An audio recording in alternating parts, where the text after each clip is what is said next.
Nothing like the smell of disruption in the morning. Hey gents, today I want to talk about this new Bloomberg report that Amazon is moving into sportswear and how one announcement from them wiped millions of dollars in market cap off of Nike, Under Armour, and Lululemon and Dick's Sporting Goods in just one day. First, as we jump in here, make sure you subscribe to learn about the best menswear on the internet, both from this macro high level and also when I do some of my unboxings and reviews. And then also give a thumbs up for when I do take a step back on Wednesdays and talk about the industry as a whole. Let's jump right in. Now, it's no secret that Amazon is making big moves into the fashion space. As of March of this year, they had almost 10 brands that were their own in-house brands where they do the design, manufacturing, and selling. And I'll list those brands right over here because I can't remember all them all. But there's also an interesting move in here, which is their Amazon button-down shirts. I have reviewed those on the channel before, and they're pretty good shirts for their price. And with that line, they're piloting some very interesting on-demand manufacturing techniques, which is going to make them even more competitive in this space. In their latest move, they're coming for Nike, Under Armour, and Lululemon,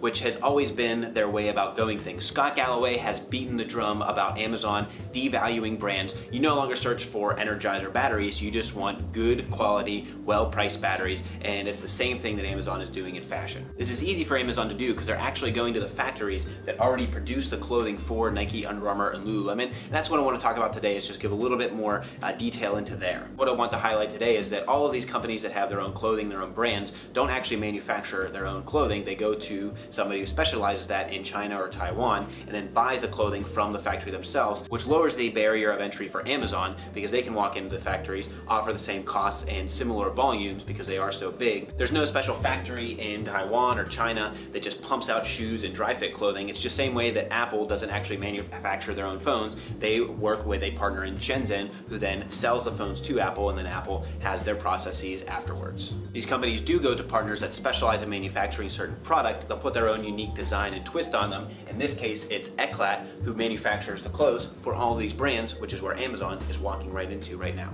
So to break this down a little bit further, and this gets into a little bit about those brands and talk about cutting out the middleman, we're going to take, for example, this Nike dry fit shirt, which retails for $25 if you walk into a Dick's Sporting Goods or if you order it online from Nike. You start out with your raw materials, which in this case, let's say it's $3.49. Over here, you have your labor, which costs about $2.77. So at this point, you've got a created product. Then you have to pay to ship and pay duties on the clothes that you import. Let's say that's another. So by the time that Nike gets this product, it is now $8.41. So then they take that product that costs them $8.41, they sell it to someone like Dick's Sporting Goods for $13, and then it's marked up to $25. That's the retailer's margin, and Nike gets their margin on that. Or they sell it directly on their website, or they sell it at their factory stores for lower price, because all this changes, but you get the idea.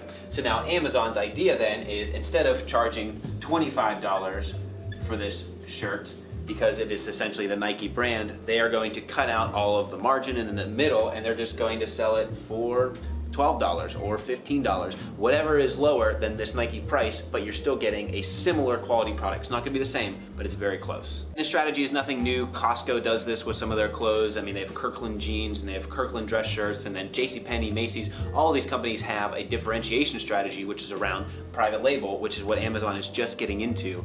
The difference here is that Amazon is now the largest retailer online in the US. It's a little bit different outside of the US, but that's where this huge disruption comes into place, because they can come in with lower prices, devalue these brands, wipe off their market cap, and just create some huge changes in here. And this is what I want to talk about next week. So all of this is going to serve as a baseline for what we're going to talk about next week, which is how Target, Nordstrom, JCPenney, and these other retailers are now trying to fight, not directly against Amazon, but start to hedge their bets and stay competitive against Amazon. So I hope you enjoyed this video. Let me know if you have any questions. I'd love to answer those in the comments below. You can also reach out at @_Kavalier on Twitter and Instagram. If you know anybody that's interested in this stuff, please share the video. That gets the word out, helps grow the channel so that I can make more of these videos. I can make more videos where I unbox shirts like this woolen print shirt, which I love, and I can keep talking about my favorite brands, and I really appreciate you guys' support. Until next time, gents, this is the Kavalier.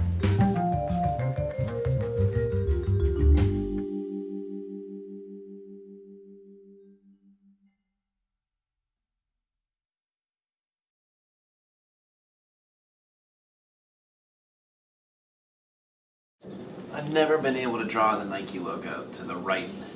It never looks right when I sketch it. Even back to my middle school sketch days, they never looked right. That's hideous. Ugh.